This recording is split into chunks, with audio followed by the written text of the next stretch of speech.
Yes, we are live now. Hello friends, this is Himanshi and welcome to Let's Learn. Discuss करेंगे CTET online exam में कैसे questions पूछे गए, उनको analyse करेंगे, प्रॉपर समझेंगे क्योंकि टॉपिक सेम है. क्वेश्चंस सीटेट से ज़्यादा दुनिया में कहीं रिपीट नहीं होते, तो समझेंगे. कुछ 30 क्वेश्चंस का सेट रहेगा. लगभग 1 घंटे में हम खत्म करेंगे.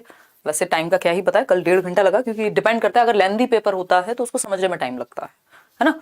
तो सभी को गुड इवनिंग, नमस्कार, राम राम, सत श्री अकाल, अस्सलाम वालेकुम, what ever you feel connected with. Start करेंगे. मस्त तरीके से पढ़ेंगे. पढ़ने का मौसम है, मतलब एकदम ना तो गर्मी है ना ठंड है. इससे बेस्ट मौसम दुनिया में पढ़ने के लिए कहीं नहीं हो सकता है ना. बाकी लोग कुछ और सोच रहे होंगे कि ठीक है यार इस टाइम पे तो घूमना चाहिए, तो वो शाम में बनाइएगा, बट रात को पढ़िए, दिन में पढ़िए, जो करना है करिए. बट ये बहुत ही महत्वपूर्ण और क्रिटिकल टाइम है साल का कि जिसमें आप मेहनत से पढ़ें तो कुछ वैकेंसीज देखने को भी मिलेंगी. और सीटेट तो आपके सामने अनाउंस्ड है ही. तो स्टार्ट करते हैं. वो लोग भी इन क्लासेस को देखते हैं जिनका सिलेबस सेम है, और ज्यादातर जगह पे पेडागोजी सीटेट के लेवल की तो आती ही आती है, उसके बाहर भी आती है. तो इन क्लासेस को तो आप मिस नहीं कर सकते. ये 22 दिसंबर का पेपर है जो ऑनलाइन एग्जाम हुआ. पेपर 1 है. पेपर 1 पेपर 2 से कोई फर्क नहीं पड़ता, सिलेबस क्योंकि कॉमन है. इसको ठीक कर लीजिएगा. 22 दिसंबर पेपर 1 है. ये कल वाला ही. लाइक शेयर आप करते जाएंगे जैसे जैसे आप आते जाएंगे, और ये हमारे यहाँ की प्रथा है. हालांकि आप नहीं भी करेंगे तो भी हम बुरा नहीं मानेंगे. नेक्स्ट जो पॉइंट है, टेलीग्राम पर मैं कल वाला जो पीडीएफ था आपका वो शेयर कर चुकी हूँ. कुछ और पीडीएफ्स हैं जो पेंडिंग हैं, वो भी शेयर हो जाएंगे. और ये जो क्वेश्चंस हैं, जो 30 क्वेश्चंस हैं, इनको आप मॉक टेस्ट की फॉर्म में करियरविल ऐप पर भी लगा पाएंगे फ्री. मतलब वो मॉक टेस्ट का कोई चार्जेस होते नहीं है. शायद कल से मॉक टेस्ट आपको वहां कंटिन्यू हो जाए. इसके अलावा आज वाला पीडीएफ भी आपको टेलीग्राम पर मिल जाएगा. और नोट्स की जो आप बहुत ही ज्यादा आतुर हैं जिनके लिए, वो भी जल्दी मिल जाएंगे. ठीक है. आज लास्ट है डिस्काउंट का सीटेट और पेडागोजी स्पेशल बैचेस के लिए, तो आप एक बार वो भी देख सकते हैं, है ना. कोई कह रहा है नोट्स, और वो भी रेड इमोजी बना के, जैसे वो नहीं होता, मतलब ऐसे कर्जे में दबे हुए दीनहीन लोग, मतलब बस मुझे हाथ जोड़ लेना चाहिए. इतनी आंखें लाल देख करके हैं, डर लग गया मुझे बहुत तेज. कैसी कैसी बातें करते हैं यार. आ जाओ इधर, प्यार मोहब्बत से मिल जाएंगे. नोट्स पे काम चल रहा है, मेहनत लगती है. देखो एक बार, अगर हम बात करते हैं क्वेश्चन नंबर 1 की, कुछ 30 क्वेश्चंस करेंगे और सुकून से समझेंगे, कोई दिक्कत वाली बात नहीं है. ठीक है ना. आ जाओ एक बार, समझेंगे.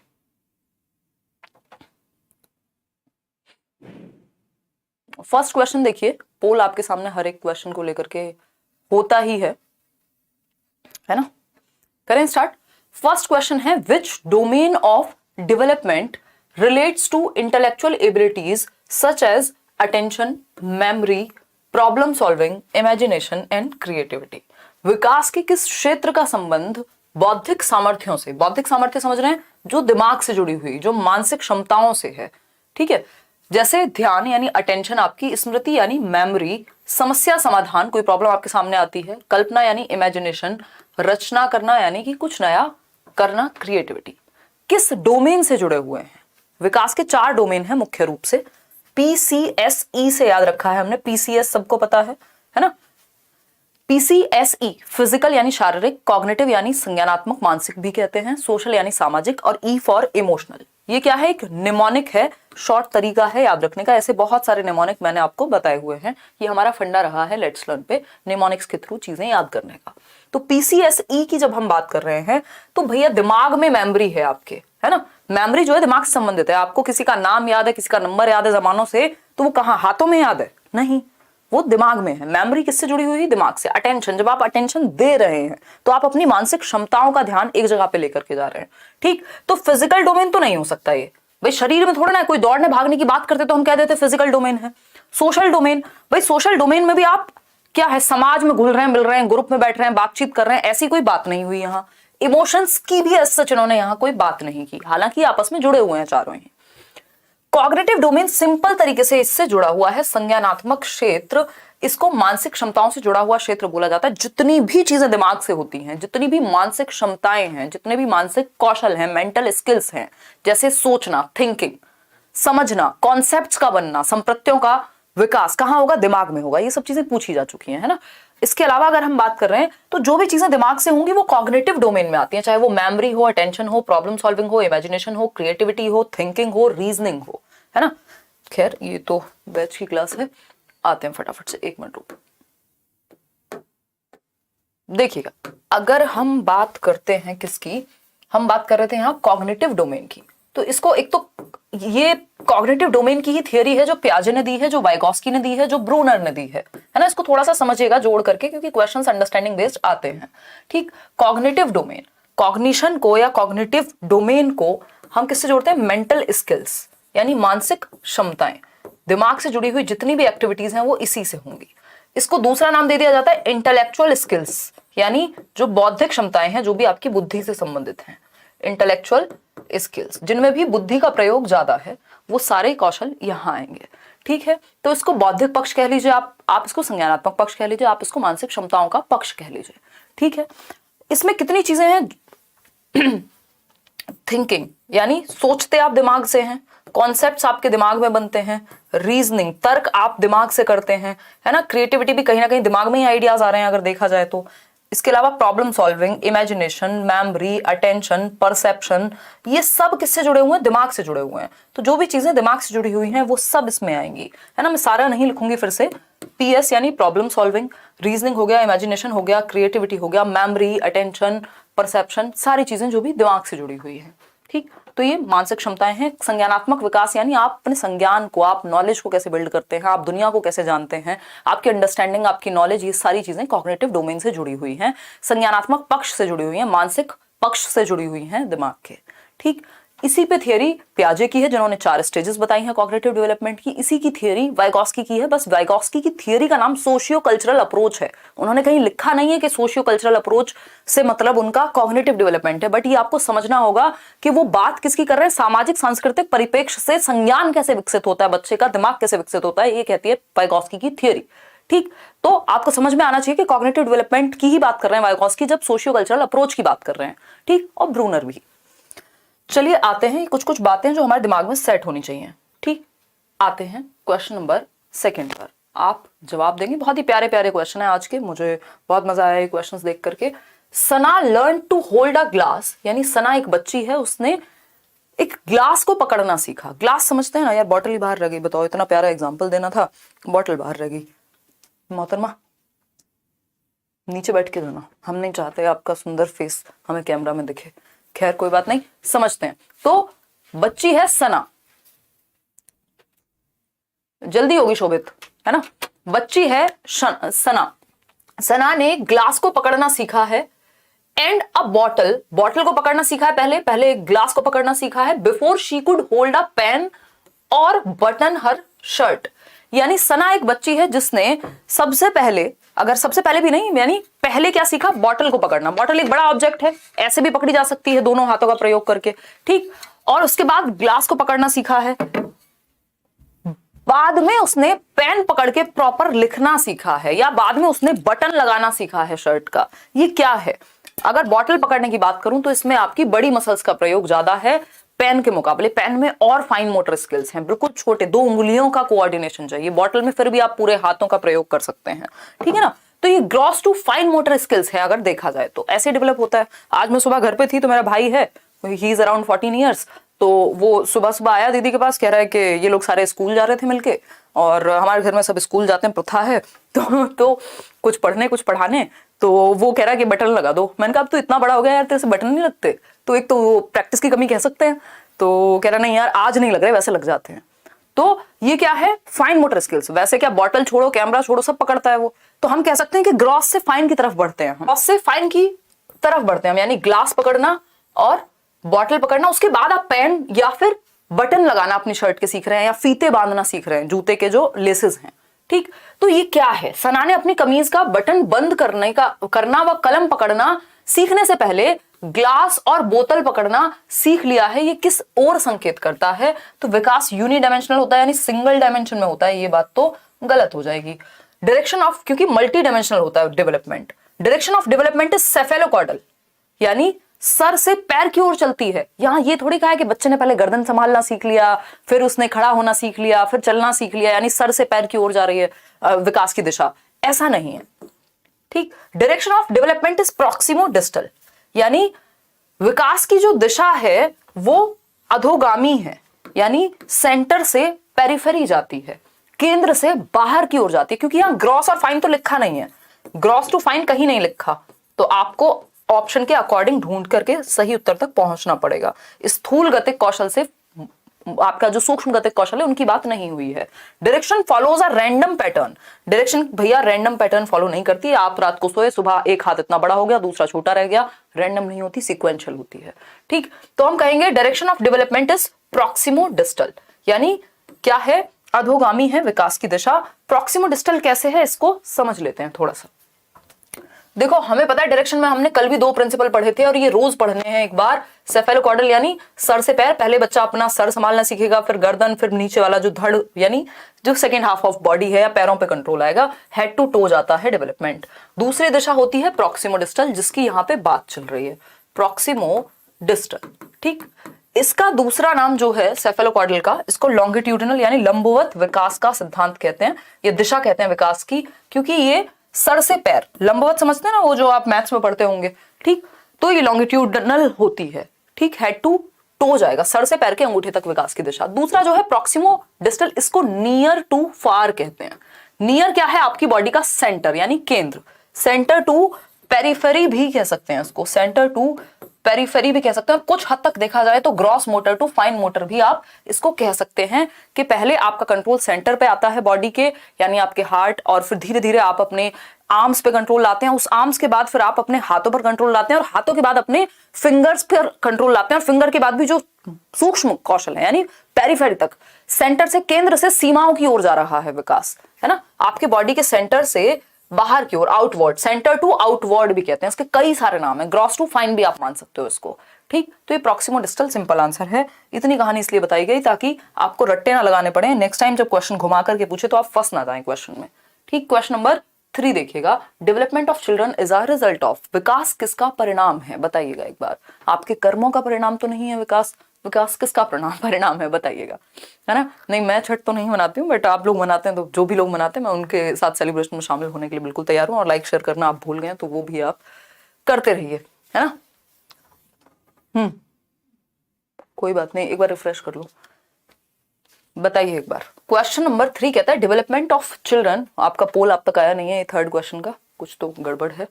देखिएगा क्वेश्चन नंबर 3 कहता है development of children is a result of, विकास किसका परिणाम है, विकास आपके कर्मों का नहीं, हेरिडिटी और एनवायरमेंट का परिणाम है।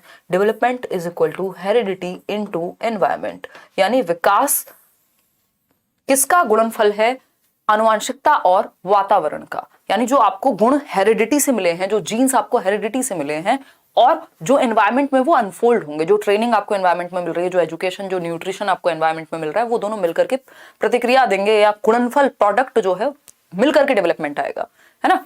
तो हम कह सकते हैं भाई बुद्धि की क्षमताएं आपके अंदर, बौद्धिक क्षमताएं थी, लेकिन अगर आपको अच्छी एजुकेशन, अच्छा एनवायरमेंट नहीं मिलता तो वो क्षमताएं विकसित नहीं हो पाती टाइम से।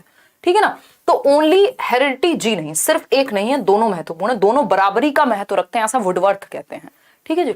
तो स्कूलिंग एंड एजुकेशन तो सिर्फ एनवायरमेंट हो जाएगा, जबकि हमें हेरिडिटी एंड एनवायरमेंट दोनों के साथ जाना है। Interaction between heredity and environment, आनुवंशिकता और वातावरण के बीच परस्पर अंतःक्रिया का परिणाम विकास कहलाता है। विकास आपका दोस्त नहीं, विकास डेवलपमेंट है ना। एक दिन मेरे को एक लर्नर है वो मिले, और तो वो लोग 2 लोग मिले थे, तो उन्होंने कहा कि मेरा नाम विकास, तो मेरा नाम कई बार दिमाग से निकल जाता है क्योंकि 2 लोग हैं या बहुत सारे लोग मिलते रहते हैं एक से दूसरी जगह जाते हुए, तो उसमें क्या होता है कि नाम निकल जाता है। तो हम थोड़ी देर बात कर रहे थे, थोड़ी देर बाद मैंने उनका नाम पूछा, तो उन्होंने कहा देखो मैं आपको बताता हूँ ताकि आपको याद रहे, मैं हूँ पहला चैप्टर सीडीपी का, मेरा नाम विकास है, डेवलपमेंट। तो मैं आज तक अब उनका नाम नहीं भूली और मुझे नहीं लगता जीवन में मैं ये नाम उनका भूल पाऊंगी। तो डेवलपमेंट, विकास आपका दोस्त नहीं, ये डेवलपमेंट है, प्रक्रिया है अपने आप में। समझते हैं question number 4।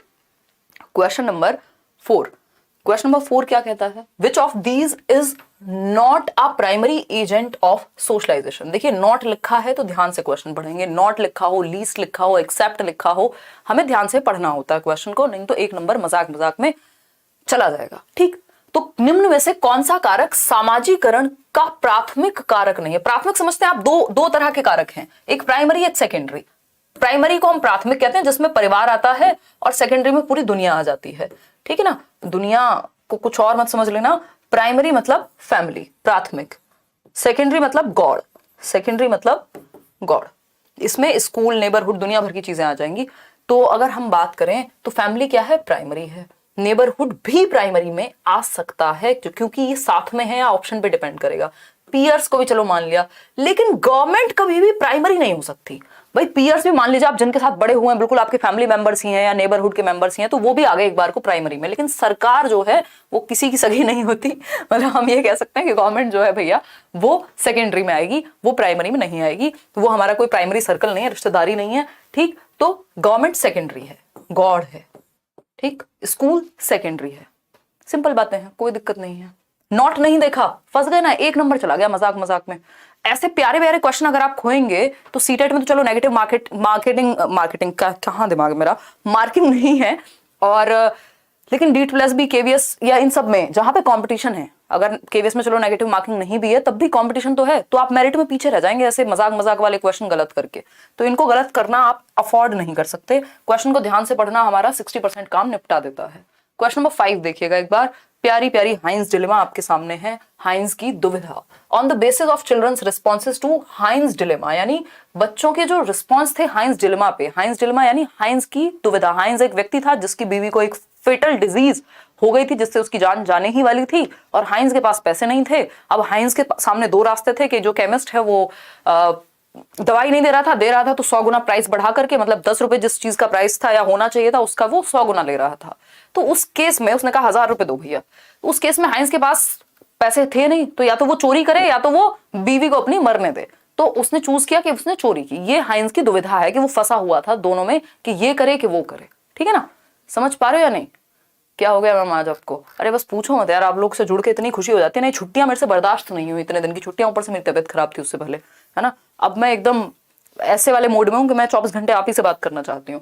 हाइंस dilemma, Lawrence Kohlberg has proposed specific developmental stages of, यानी हाइंस की दुविधा पर बच्चों की प्रतिक्रिया के आधार पर लॉरेंस कोहलबर्ग ने किस विकास की विभिन्न अवस्थाओं को प्रतिपादित किया है। कैसे विकास की बात की है भैया? मॉरल विकास की, मॉरल डेवलपमेंट के सही और गलत क्या है, समझ गए ना, सही और गलत क्या है इस पे। हाँ, इस पे वीडियो मैंने बनाया हुआ है। तो मॉरल डेवलपमेंट की थियोरी कोहलबर्ग ने दी है, इससे पहले पियाजे ने दी थी। पियाजे वही हैं जिन्होंने कॉग्निटिव डेवलपमेंट की भी थ्योरी दी है, बट कॉग्निटिव मॉरल डेवलपमेंट की सबसे पहले थ्योरी पियाजे ने दी, उनसे इंस्पायर होकर के कोहलबर्ग ने दी, ठीक। पियाजे की थ्योरी हालांकि कंप्लीट नहीं थी। सिंपल बात है, मॉरल डेवलपमेंट की थ्योरी है नैतिक विकास की, लॉरेंस कोहलबर्ग की। क्वेश्चन नंबर 6 देखिएगा। क्वेश्चन नंबर 6 प्यारा सा सवाल आपके सामने, 1 मिनट में सुलझा देंगे। 9-year-old Leela classifies a collection of buttons according to their size. She then combines all groups of buttons and redistributes them on the basis of holes on them. According to Jean Piaget's theory of cognitive development, Leela is in dash stage of development. इतनी बड़ी कहानी आपको ये बताने के लिए, समझाने के लिए दर्शाई गई है कि आपने पियाजे की थ्योरी ठीक से पढ़ी है कि नहीं पढ़ी, है ना। 9 वर्षीय लीला, 9 वर्ष की लीला है, ईश्वर की लीला वाली लीला ने बटनों के संग्रह को उनके माप के अनुसार, यानी बटन का शौक है बच्ची को, बटन समझते ना, वो शर्ट वाले बटन, ठीक। तो वो बटन्स को कलेक्ट करती है। जैसे कई लोग होते हैं वो सिक्के कलेक्ट करते हैं, कई लोग बचपन में पेप्सी के ढक्कन कलेक्ट करते थे, उनमें से मैं एक थी, है ना। पेप्सी या कोक या व्हाटएवर इट इज, वो कोल्ड ड्रिंक के जो वाले आते थे ना, और उनको एकदम आप बिल्कुल बढ़िया फाइन मोटर स्किल्स का यूज करके एकदम उनको आप कॉइन के जैसा बना सकते हो, फ्लैट करके किया है कुछ लोगों ने, है ना। चलो खैर कोई बात नहीं। तो 9 वर्ष की लीला संग्रह करती है बटनों का, उनके माप के अनुसार वर्गीकृत किया हुआ है कि ये छोटा बटन है तो इनको एक डब्बे में रखा है ना, ये बड़े इससे थोड़े बटन हैं या कलर पे अलग हैं तो इनको एक साथ रखा है। तो मतलब उनकी प्रॉपर्टी के आधार पे, प्रॉपर्टी यानी उनके विशेषताओं के आधार पे, कैरेक्टरिस्टिक्स के आधार पे बटन हो सकते हैं। अलग अलग चीजों का शौक होता है लोगों को, कुछ लोग कार्ड्स कलेक्ट करते हैं, है ना। तो वो कलेक्ट किया हुआ है उसने, लेकिन क्या किया हुआ है? क्लासिफाई किया हुआ है, वर्गीकृत किया हुआ है उसकी विशेषताओं के आधार पे। She then combines all groups of button and redistributes them on the basis of holes on them. किसमें कितने होल्स हैं? किसी बटन में 3 होल हैं, 3 छेद हैं, तो उसके आधार पे एक साइड में रख दिए 3 छेद वाले, जिनमें 4 छेद हैं उनको एक साइड रख दिया। तो मतलब प्रॉपर्टी के आधार पे क्लासिफाई करना, CCS याद कीजिए, क्लासिफिकेशन क्या होता है, इसके बाद कंजर्वेशन और सीरिएशन। ये गुण कहां आते हैं? ये आते हैं C for concrete operational stage में, CCS आता है, चौधरी चरण सिंह यूनिवर्सिटी नहीं, कंजर्वेशन, क्लासिफिकेशन, सीरिएशन। ये आपको फंडे याद कराए हुए हैं पियाजे की थ्योरी, अगर आपने मेरे साथ डिस्कस की होगी तो, है ना। तो कॉन्क्रीट ऑपरेशनल स्टेज यानी जहां पे लॉजिक आता है, जहां तर्क आता है, वो अवस्था है जिसमें आप कंजर्व करना, यानी क्वांटिटी सेम रहती है साइज और शेप के चेंज होने पे। अगर इसमें 200 ml पानी है तो उस 200 ml पानी को मैं एक टब में डाल दूं, एक छोटी बॉटल में डाल दूं, मैं किसी और किसी और बर्तन में डाल दूं, उससे इसकी क्वांटिटी चेंज नहीं हो जाएगी, ये वॉल्यूम चेंज नहीं हो जाएगा, अमाउंट सेम रहेगी। ये कंजर्वेशन है, संरक्षण है। इससे ज्यादा आसान शब्दों में संरक्षण को नहीं समझा जा सकता। तो संरक्षण भी इसी एज में आता है। और ये कौन सी एज है? मूर्त संक्रियात्मक 7 से 11 वर्ष की अवस्था है ना। तर्क भी इसी एज में आएगा, कॉन्क्रीट चीजों के प्रति। क्लासिफिकेशन यानी वर्गीकरण, कि मान लीजिए आपके पास कुछ ट्रायंगल है तो ट्रायंगल को एक जगह पे लगाया, सर्कल है तो उनको एक जगह पे लगाया, मतलब प्रॉपर्टी के आधार पे एक साथ अलग अलग कैटेगरीज में बांटना क्लासिफिकेशन कहलाता है। ठीक। सीरिएशन मतलब छोटे से बड़े, असेंडिंग डिसेंडिंग ऑर्डर, जिसको हम कहते थे ना, क्या कहते थे, अपवर्ती और अनुवर्ती, कुछ तो हिंदी में कहते थे इस तरह का, घटते क्रम में और बढ़ते क्रम में। तो ये सिंपल जवाब है सी ऑप्शन। क्वेश्चन नंबर 7 पे चलेंगे। मैं ओवर एक्सप्लेनेशन के मोड में हूं आजकल, तो आप पेशेंस के साथ समझिए कि ये सब चीजें आपको पेपर में काम आने वाली हैं, है ना। समझिए फटाफट से क्वेश्चन नंबर 7 का जवाब दे दीजिए आप पोल में। इससे पहले मैं देख लेती हूं कि आप लोग 12,580 लोग लाइव हैं, जिसमें से 5300 लोगों ने, 5,300 लोगों ने लाइक किया है। इसका मतलब क्या हुआ? इसका सिंपल मतलब ये हुआ कि कुछ लोग हैं 7-8 हजार जो सेशन देखने आते हैं बट लाइक करना उनको पसंद नहीं आता, है ना। चलिए खैर, क्वेश्चन नंबर 7 का जवाब दीजिए, फिर हम जाकर के आगे बढ़ेंगे, है ना। फिर हम जाकर के आगे बढ़ेंगे, कहाँ जाकर के ये हमें नहीं पता। क्वेश्चन नंबर 7, आज तुमने चाय में कुछ मिला तो नहीं दिया था? देखो एक बार, क्वेश्चन नंबर 7 है, dash occurs when children transform their experiences to fit into their existing schemes. यानी जब बच्चे अपने अनुभवों को अपने वर्तमान स्कीमा में समाहित करते हैं तो इसको डैश कहते हैं। इसको ध्यान से पढ़िएगा, जो लोग इसको ध्यान से नहीं पढ़ते वो रट्टे लगा लेते हैं, और रट्टे में फिर आप कई बार फंस जाते हैं। जब बच्चे अपने अनुभवों को, जो आपके एक्सपीरियंसेस हैं, अपने वर्तमान स्कीमा में, स्कीमा क्या है? आपकी एग्जिस्टिंग नॉलेज, जो आपकी वर्तमान समझ है, ज्ञान है, जो भी आपके दिमाग में फिटेड है, उसको हम स्कीमा कह रहे हैं। ठीक है, ये आपका वर्तमान स्कीमा है। इसमें आपने किसी चीज को अपने अनुभव के आधार पे ऐड किया है, क्या किया? समाहित किया है। तो इसमें कहीं कंफ्यूजन है कि ये एसिमिलेशन कहलाएगा? कहीं ऐसा हुआ है कि कुछ चेंज हुआ, मैनिपुलेट हुआ, एडजस्ट हुआ? कुछ ऐसा नहीं लिखा ना। मतलब भाई एकोमोडेशन कब आता है? या तो आपको पुराने स्कीमा को चेंज करना पड़े नई चीज की आने की वजह से, या फिर नया स्कीमा बनाना पड़े। यहां पे क्या हुआ? सिंपल आपने ऐड किया है एग्जिस्टिंग स्कीमा में। जब ऐसी बात होती है तो हम एसिमिलेशन के साथ, यानी आत्मसातीकरण के साथ चले जाते हैं। इसको थोड़ा सा और समझेंगे। सेंट्रेशन होता है जब आप किसी चीज के एक ही कैरेक्टरिस्टिक पे फोकस करें, यानी आप इस पेन को सिर्फ इसके कलर के आधार पर ही देख रहे हैं, इसकी शेप नहीं देख पा रहे, साइज नहीं देख पा रहे, इसकी प्रॉपर्टीज नहीं देख पा रहे, यानी आपके अंदर सेंट्रेशन है कि इसको दूसरे तरीके से भी, इसकी और भी विशेषताएं वो नहीं देख पा रहे आप। कंजर्वेशन हमने अभी समझा कि अमाउंट और शेप साइज के चेंज होने से अमाउंट सेम रहता है, वो कंजर्वेशन है। एकोमोडेशन की अगर हम बात कर रहे हैं तो एकोमोडेशन में आपको पुराना स्कीमा या तो चेंज करना पड़ता है, या मॉडिफाई करना पड़ता है, या फिर उसमें एडजस्टमेंट करना पड़ता है, और अगर एडजस्टमेंट ना हो पाए तब मजबूरी में नया स्कीमा आप क्रिएट करते हैं। जैसे अगर मुझे पता है कि मेरे दिमाग में पेन का स्कीमा है, तो मैंने एक और पेन देखा और इसको ऐड कर लिया पेन का स्कीमा में अपने, कि हाँ भैया ऐसे भी पेन होते हैं जो प्लास्टिक के होते हैं, खुद से नहीं चलते बट स्मार्ट बोर्ड पे चल जाते हैं, ये मैंने एसिमिलेट किया। लेकिन जब मुझे परिवर्तन ही करना पड़े, है ना, जब मुझे पुराने स्कीमा में नया कुछ चेंज करना पड़े, आउट ऑफ द बॉक्स कुछ करना पड़े, जब बच्चे ने बर्ड को देखा या फिर एरोप्लेन को देखा और कहा ये चिड़िया है, तब वहां जरूरत है कि उस स्कीमा को या तो ठीक करेंगे या एरोप्लेन का नया स्कीमा बनाएंगे। ठीक, तो ये एसिमिलेशन और एकोमोडेशन दोनों अडेप्टेशन में आते हैं, अनुकूलन की प्रक्रिया में आते हैं, जिससे आपका स्कीमा अपडेट होता है, आपकी नॉलेज अपडेट होती है। क्वेश्चन नंबर 8 देखिएगा इसी बात पर, फिर हम आगे बढ़ेंगे। ओके, चलिएगा आगे बढ़ेंगे। क्वेश्चन नंबर, दुख में पढ़ाई नहीं करनी, पेपर पास में, इसका मतलब ये नहीं है हम दर्द में रहेंगे, परेशान रहेंगे, स्ट्रेस रहेंगे, मजे मजे में सीख जाएंगे, बस कंसिस्टेंसी बना के रखनी है। लेव वाइगोस्की थियरी, ये लेव वाइगोस्की ऐसे पेपर में ही लिखा हुआ है, आज मैं ये पेपर ही देख रही थी तो उसमें लेव वाइगोस्की ही लिखा हुआ है। तो लेव वाइगोस्की के अनुसार, लेव Vygotsky theory of cognitive development is called a theory as he argues that children's learning takes place in a context, यानी लेव वाइगोस्की के संज्ञानात्मक विकास के सिद्धांत को डैश कहा जाता है, क्योंकि वे तर्क देते हैं कि बच्चों का सीखना संदर्भ में होता है। यानी आप एक वैक्यूम में, एक बंद कमरे में अकेले नहीं सीखते, आप समाज और संस्कृति में 4 लोगों में बेहतर सीखते हैं। तो इसीलिए इनकी थियोरी को सामाजिक सांस्कृतिक विकास का सिद्धांत कहा जाता है, जो कि कॉग्निटिव डेवलपमेंट की ही थियोरी है। ठीक है ना। तो सोशियो कल्चरल अप्रोच कहा जाता है इस थियरी को। अगर आपने यूट्यूब पे भी ये थियरी मैंने कराई हुई है, अगर देखी होगी, तो मैंने बताया है कि वाइगोस्की सोशियो कल्चरल अप्रोच, यानी वाइगोस्की कहते हैं कि बच्चा समाज और संस्कृति के माध्यम से इंटरैक्ट करके सीखता है, एज इनके लिए ज्यादा मैटर करती नहीं है। ठीक, तो साइकोडायनेमिक थियरी किसकी है? सिगमंड फ्रॉइड की।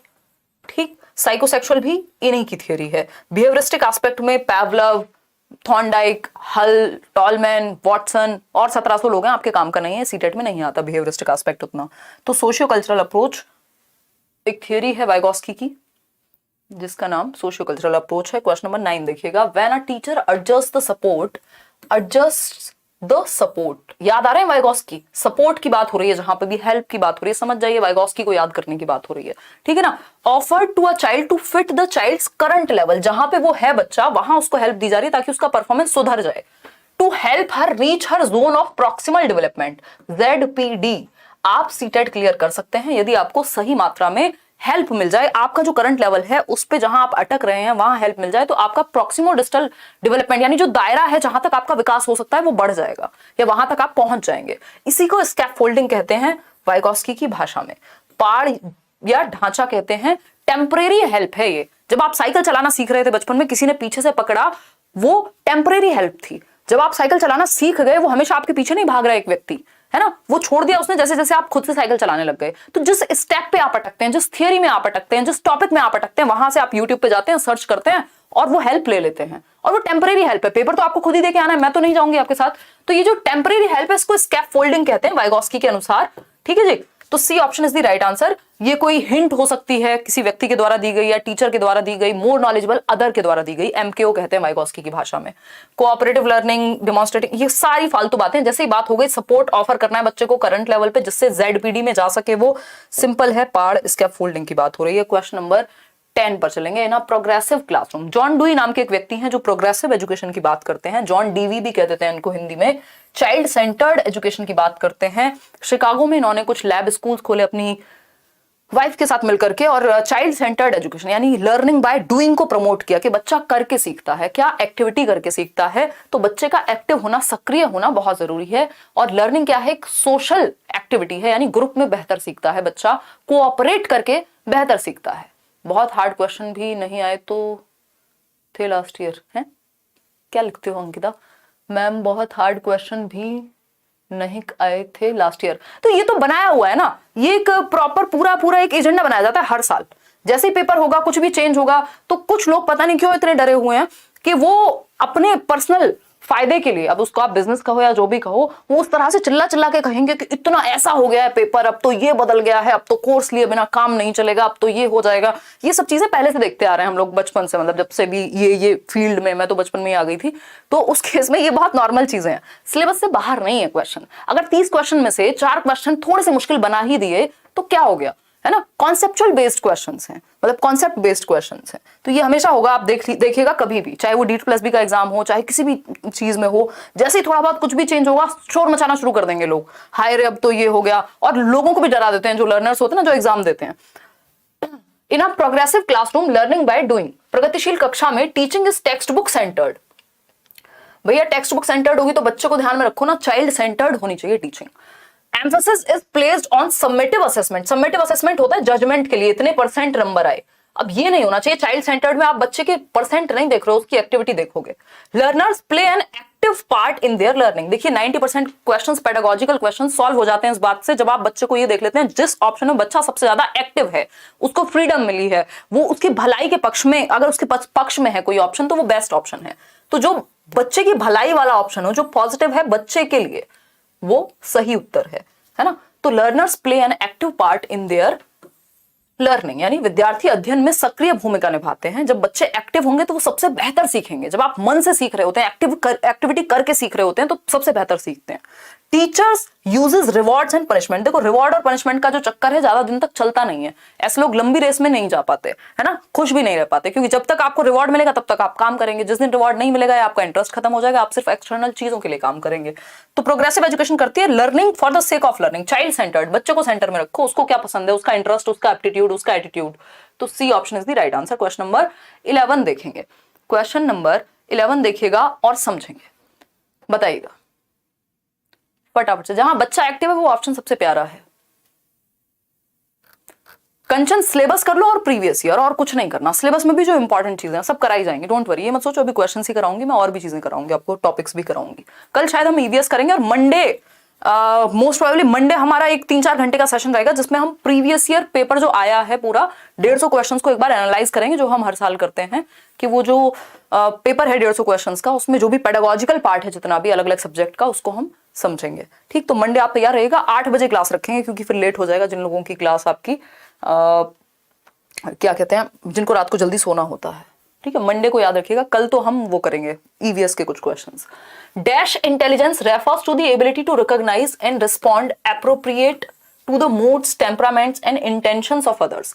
दूसरों का mood, intentions of others, others लिखा है यानी दूसरों का टेम्परामेंट, उनका मूड, उनकी इंटेंशन क्या है, यानी इंटरपर्सनल। 2 या 2 से अधिक मतलब inter, inter state buses, international flights, मतलब 2 या 2 से अधिक देशों के बीच में। इंटरनेशनल तभी है ना वो, अदरवाइज इंट्रा का मतलब क्या है, इंट्रा स्टेट है कोई चीज, मतलब मान लीजिए दिल्ली में हैं आप और दिल्ली में ही रहेंगे, मतलब वहीं से दिल्ली में ही कहीं मैं जा रही हूं तो वो इंट्रा स्टेट ट्रेवल हो गया, मतलब मैं सेम ही स्टेट में हूं। इंट्रा का मतलब होता है स्वयं, सेल्फ, सिंगल। ठीक, तो इंट्रा होता, अगर ये सेल्फ के बारे में होता तो आंसर हो जाता इंट्रा। अदर्स के बारे में है तो ये इंटरपर्सनल हो गया। ये गार्डनर का जो सिद्धांत है जिसमें 8 प्रकार की बुद्धि उन्होंने बताई है, मल्टीपल इंटेलिजेंस, बहुबुद्धि में, उससे क्वेश्चन है आपका। स्पेशल और लॉजिकल मैथमेटिकल होगा नहीं, क्योंकि मैथमेटिक्स की बात नहीं हो रही, लोगों को समझने की बात हो रही है। जो लोग दूसरे लोगों को अच्छे से समझ पाते हैं उनमें इंटरपर्सनल इंटेलिजेंस होती है, टीचर्स में भी पाई जाती है कुछ हद तक, तभी आप बच्चों को समझ पाएंगे। क्वेश्चन नंबर 12 देखिए, जो लोग थोड़े सोशल होते हैं ज्यादा, उनमें ये चीज पाई जाती है, उनको पता है किसके सामने कैसे हैंडल करना है, डील करना है। ठीक है जी। ए नेता वाला लॉजिक, अच्छा। सुबह 8 बजे जीन पियाजे, दोपहर को लेवाइगोस्की, शाम को कोलबर्ग, रात में नॉम चॉम्स्की। बहुत बढ़िया जी, बहुत बढ़िया। नहीं, सुबह 8 बजे नहीं होगी मंडे क्लास आपकी। कब होगी? मंडे क्लास आपकी होगी शाम को 8 बजे। सुबह से मेरा कोई ताल्लुक होता नहीं है, कभी क्लास मेरी सुबह आपको देखने को नहीं मिलेगी, है ना। देखिएगा क्वेश्चन नंबर 12 देखिए। National Education policy 2020 proposes that, राष्ट्रीय शिक्षा नीति 2020 यह प्रस्ताव रखती है कि, ये नेशनल एजुकेशन पॉलिसी का वीडियो आज आप इसको होमवर्क कह लीजिए, वैसे तो मैं बच्चों की तरह ट्रीट आज तक किया नहीं आप लोग को, बट इसका मतलब यही है, इसको आप होमवर्क का मतलब सिंपल ये है कि आप आज इस चीज को देखेंगे, जरूरी है, ताकि आप नेशनल एजुकेशन पॉलिसी से रूबरू हो पाए, क्योंकि इससे कई क्वेश्चंस आए पिछली बार ऑनलाइन एग्जाम में, ये थोड़ा सा चेंज था, है ना। नेशनल एजुकेशन पॉलिसी पे क्वेश्चन, मेटाकॉग्निशन पे क्वेश्चन, तो ये आप आज वीडियो देख लीजिएगा। ये मैंने बनाई हुई है, अभी कुछ ही टाइम पहले बनाई है, इसमें क्वेश्चंस भी कराए थे, टॉपिक भी कराया था नेशनल एजुकेशन पॉलिसी का, और इसके क्वेश्चंस कुछ और भी मैं कराऊंगी। तो नेशनल एजुकेशन पॉलिसी यहीं यूट्यूब पे सर्च करेंगे। अगर हम बात करें नेशनल एजुकेशन पॉलिसी 2020 क्या प्रपोज करती है, क्या प्रस्ताव रखती है, तो पहला ऑप्शन है children in primary grades should be taught in home और लोकल लैंग्वेजेस, यानी मदर टंग में पढ़ाएं हम प्राइमरी ग्रेड में बच्चे को, कक्षा 1 से 5 तक मातृभाषा, जो भी भाषा उसके घर पे बोली जाती है, जिसमें भी वो कंफर्टेबल है उसी भाषा का प्रयोग करने दें। बच्चों को जबरदस्ती अंग्रेज ना बनाएं कि भैया स्कूल में आए हो हिंदी में बात नहीं कर सकते। अब बच्चा बोलेगा ही नहीं कम से कम कई महीनों तक, जब तक उसको थोड़ी बहुत इंग्लिश नहीं आ जाएगी, तो आपने तो उसकी अभिव्यक्ति की आजादी छीन ली एक तरह से, कि वो अपने आप को एक्सप्रेस ही नहीं कर पा रहा। जबकि भाषा क्या है, एक माध्यम है अपनी बात को कहने और सुनने का, तो वो बाद में सीख जाएगा स्कूल की लैंग्वेज। तो प्राइमरी लेवल पे बच्चे को मदर टंग यानी मातृभाषा में अपने आप को संप्रेषित करने का मौका, अभिव्यक्त करने का मौका आपको देना है। बी ऑप्शन है there should be one uniform language of the language of instruction. भैया मल्टीलिंगुअल अप्रोच की हम बात करते हैं। मल्टीलिंगुअल अप्रोच क्या कहती है कि बहुभाषिता, जितनी ज्यादा भाषाएं सीखेगा बच्चा कोई बुराई नहीं है। यूनिफॉर्म का मतलब होता है सिंगल, तो यूनिफॉर्म नहीं भैया, मल्टीपल लैंग्वेज होनी चाहिए। सी ऑप्शन है teacher should be discouraged to use a bilingual approach. ऐसा नहीं है कि आप हतोत्साहित होंगे अगर आप बच्चों को 2 भाषाओं में बता देंगे तो कोई दिक्कत है, डिस्करेज नहीं, एनकरेज करना चाहिए आपको। Multilingualism should be heavily discouraged, multilingualism should be heavily encouraged, discourage नहीं। बहुभाषिता, भाई मल्टीपल भाषाएं, ये स्टडी भी कहती है जिन बच्चों को 2 या 2 से अधिक भाषाएं आती है उनका संज्ञानात्मक विकास, उनकी अंडरस्टैंडिंग, उनका दिमाग अच्छा डेवलप होता है। तो मल्टीलिंगुअल अप्रोच को तो हमें बढ़ावा देना है, बहुभाषावाद को, ना कि हम ये कहेंगे कि इसको बढ़ावा नहीं देना है ना। और मल्टीलिंगुअल अप्रोच को एनसीएफ से लेके, कोठारी आयोग से लेके हर कोई कहेगा, चाहे वो नेशनल एजुकेशन पॉलिसी क्यों ना हो। तो हमारा आंसर है ए ऑप्शन, के उसकी होम लैंग्वेज या लोकल लैंग्वेज में पढ़ाना है बच्चे को प्राइमरी लेवल पर। क्वेश्चन नंबर 13 देखिएगा। A school gives preference to boys, एक स्कूल है जो लड़कों को प्रेफरेंस देता है, वरीयता देता है, while selecting students for badminton competition, यानी जब बैडमिंटन की टीम बन रही है स्कूल में तो लड़कों को इंपॉर्टेंस दी गई, प्रायोरिटी पर रखा गया कि लड़कों को सेलेक्ट किया जाएगा। और गर्ल्स को वरीयता कहाँ मिल रही है या महत्व कहाँ मिल रहा है? म्यूजिक कंपटीशन में, कि गाना गाना तो लड़कियों का काम होता है, तो गाने के लिए तो हम टीम बनाएंगे लड़कियों की, गर्ल्स की, और लड़कों की टीम हम बैडमिंटन के लिए बनाएंगे, लड़कियों को हम बैडमिंटन की टीम में शामिल नहीं करेंगे क्योंकि लड़कियां स्पोर्ट्स में अच्छी नहीं हो सकती, है ना? ऐसा स्कूल का मानना है, मैं नहीं कह रही हूं, ठीक? तो ये जेंडर स्टेबिलिटी है। कहां से स्टेबिलिटी है? ये है आइडेंटिटी है, कोई आइडेंटिटी नहीं है। इक्वालिटी का तो ई भी नहीं है। ये है स्टीरियोटाइपिंग बायसनेस है ये, ठीक है? ये जेंडर रूढ़िबद्धता है, लिंग रूढ़िबद्धता है कि जो चला आ रहा है उसी को हमने सही मान लिया। फिर इतने सारे एग्जाम्पल्स हैं हमारे बैडमिंटन के, साइना नेहवाल से लेकर दुनिया भर के इतने सारे प्लेयर्स हैं अलग अलग फील्ड में भी। तो ऐसा थोड़ी कि स्पोर्ट्स सिर्फ लड़कों का काम है या स्पोर्ट्स में लड़के ही सिर्फ अच्छे होंगे। फिर तो इतने सारे एग्जाम्पल्स जब हम देंगे, नॉन ट्रेडिशनल एग्जाम्पल्स, अभी आईसीसी ने आई थिंक, बीसीसीआई ने आई थिंक सेम सैलरी की है मेल और फीमेल क्रिकेटर्स की, तो वो जेंडर पैरिटी का उदाहरण है कि भैया जब गेम तो सेम ही खेल रहे हैं, ठीक? तो जेंडर स्टीरियोटाइपिंग जो है वो पहले से चली आ रही कुरीतियां हैं कि भैया लड़के इस चीज में अच्छे होंगे, लड़कियां इस चीज में अच्छी होंगी, जबकि इंडिविजुअल डिफरेंस का मामला है, ठीक? तो D option is the right answer, gender stereotyping. अब कई लोग कहेंगे बायसनेस और स्टीरियोटाइपिंग में क्या अंतर है? देखिए, स्टीरियोटाइपिंग में बायसनेस इंक्लूडेड होती है। बायसनेस का मतलब है आप किसी भी एक तरफ झुके हुए हैं, चाहे वो मेल हो चाहे वो फीमेल हो।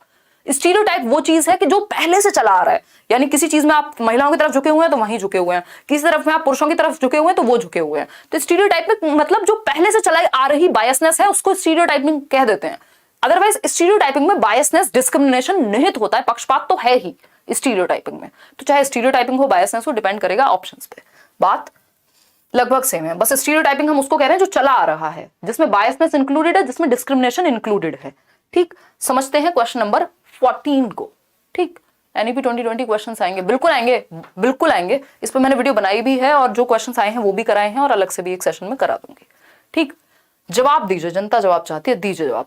क्वेश्चन नंबर 14 कहता है continuous and comprehensive evaluation. CBSE ने, जो central board of secondary education है, 2009 में, जो आपका पेपर भी लेता है अगर देखा जाए तो, सीबीएसई ही सीटेट का एग्जाम लेता है, और 2009 में ये लेकर के आए continuous and comprehensive evaluation, CCE कहते हैं, सतत एवं व्यापक मूल्यांकन। जब होम बोर्ड के एग्जाम्स होने लगे और भी ग्रेड्स वगैरह आ गए, ग्रेडिंग सिस्टम आया, तो ये सीसीई के बारे में कौन सी बात सही है? सीसीई क्या है? इवैल्यूएशन का एक तरीका है, कि मूल्यांकन का एक तरीका है। फर्स्ट ऑप्शन है planning on parameters and tools of evaluation, यानी मूल्यांकन के मापदंड और उपकरणों की योजना बनाना है, यानी डिफरेंट तरीके से बच्चे को अलग अलग पैरामीटर पे मापा जाने लगा, जो कि ठीक है। बी ऑप्शन है meticulous record keeping by the teacher, यानी सावधानी पूर्वक टीचर जो है वो रिकॉर्ड को रखे, बच्चे की सारी एक्टिविटीज का लेखा जोखा रखे, ताकि आप जान सके बच्चे को और बेहतर, उसकी क्षमताओं को समझ सकें, उसके पोटेंशियल को समझ सकें। वेल एंड गुड, ठीक है। थर्ड ऑप्शन क्या कहता है? Periodic testing and ranking. देखो, ये रैंकिंग हो, लेबलिंग हो, इनसे आपको दूर रहना है। ये बिल्कुल भी चाइल्ड सेंटर्ड बातें नहीं है, बच्चे के पक्ष की बातें नहीं है कि आप बच्चे को लेबल करें, उस पर ठप्पा लगाएं, उसको रैंक करें फर्स्ट सेकंड थर्ड के आधार पे, नहीं। तो फर्स्ट सेकंड ऑप्शंस यहाँ पॉजिटिव हैं। उसी के साथ फर्स्ट और अच्छा फोर्थ भी है अभी तो। Integration with the teaching learning process, ये बात सही है कि आप जो जांचना है बच्चे को, वो पढ़ाते पढ़ाते ही बीच में कर लो ना, एकीकृत उसी में इंटीग्रेट कर लो, ताकि बच्चे को पता भी ना लगे, आपको पता लग जाए कि वो कैसे सीख रहा है, कितना उसको आता है। तो फर्स्ट सही है, सेकंड सही है और फोर्थ सही है, थर्ड सही नहीं है। तो फर्स्ट, सेकंड और fourth, A option is the right answer over here.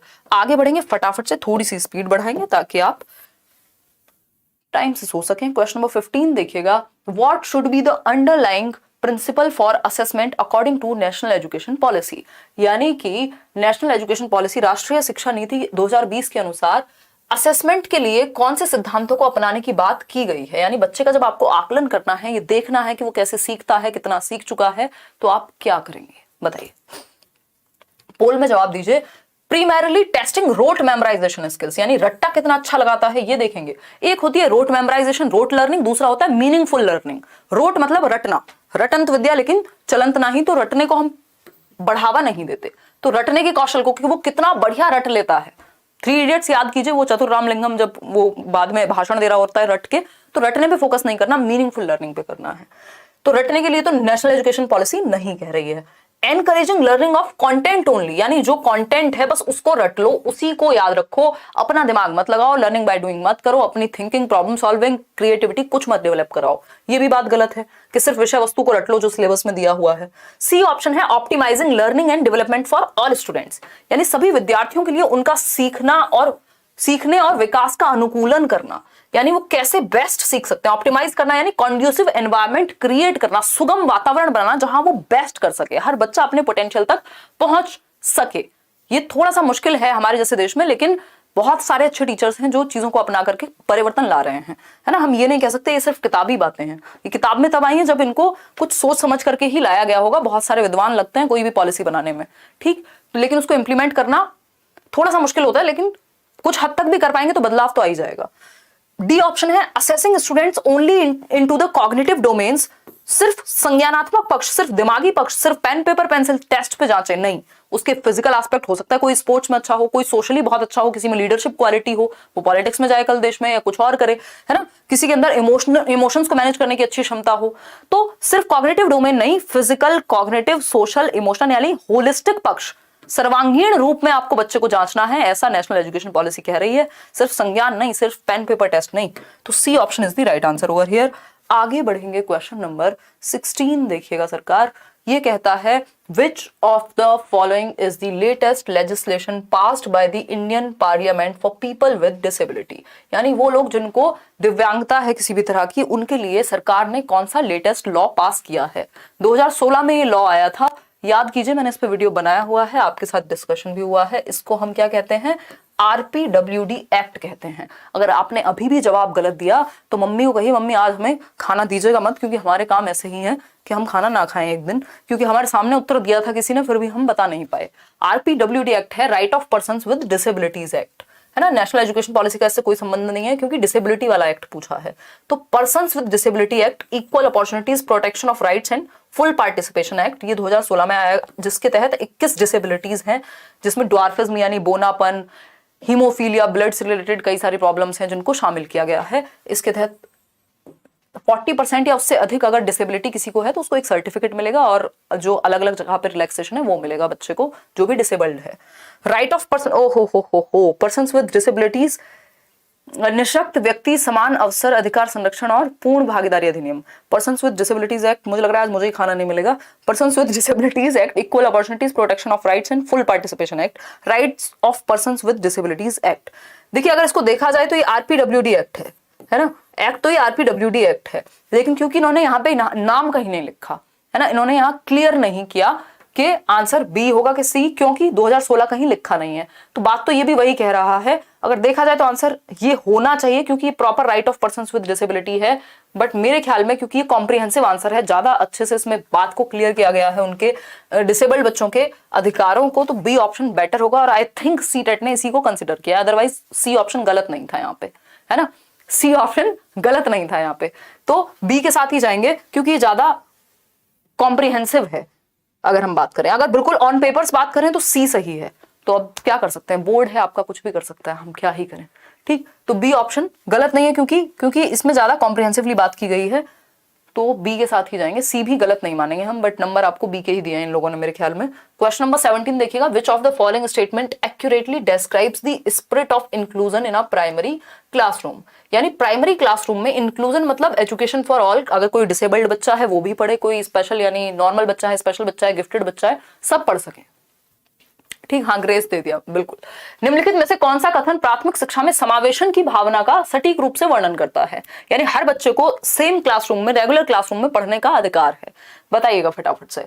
Teacher promotes the use of a standard and uniform language, देखिए स्टैंडर्ड देख करके खुश मत हो जाइएगा, स्टैंडर्ड खराब है, यहाँ पे फ्लेक्सिबिलिटी होनी चाहिए, सबके लिए एक जैसा नहीं, डिफरेंशिएटेड इंस्ट्रक्शन होनी चाहिए, यूनिफॉर्म लैंग्वेज नहीं मल्टीपल लैंग्वेज होनी चाहिए। टीचर होल्ड्स प्रेजुडिस, यानी टीचर जो है वो क्या हो, पूर्वाग्रह रखता हो किसी एक जाति विशेष समुदाय के प्रति, या फिर लड़के लड़कियों के प्रति, अरे ये तो ऐसे ही होते हैं, अरे तुम थोड़ा ना सीखोगे, ये वाला बच्चा मेरा फेवरेट है, तो ऐसा पार्शियल टीचर अगर होगा तो बर्बाद है बच्चे फिर, ठीक। सी ऑप्शन है, teacher does not have any expectation from children with special educational needs, भैया टीचर की कोई एक्सपेक्टेशन ही नहीं है कि जो स्पेशल चाइल्ड है, जिसको देखने में समस्या है, चलने में समस्या, कोई और प्रॉब्लम है, कि उससे तो वैसे ही कुछ नहीं होगा, तुमसे ना हो पाएगा, तो उस केस में तो बच्चे की जो पोटेंशियल होगा वो ही नहीं निकल के आ पाएगा। तो ये तो हमें नहीं चाहिए कि टीचर उनसे एक्सपेक्टेशन ही ना रखे।